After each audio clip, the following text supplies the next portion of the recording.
Hey guys, welcome back to this channel. In this video, I'll be showing you guys how you can basically give Robux to your friends on Roblox. They do need merch for it, and you'll need to open up communities that you have. So if you don't have it, just like create community. You do need 100 Robux for that.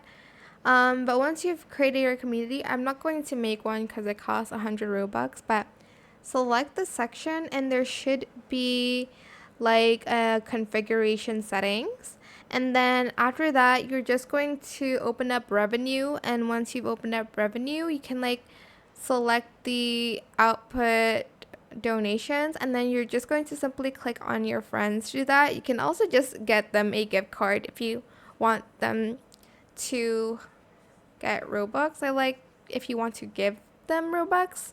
But that is pretty much it, really super simple. I hope it was helpful for you guys. Don't forget to like, comment, share, and also subscribe to this channel if you haven't done that already. If you have any more questions about this video, just leave it in the comment section down below. I will try my best to answer them all for you guys. And if you found this video helpful, please click the thanks button as well. That is it. Thank you so much for watching. Bye.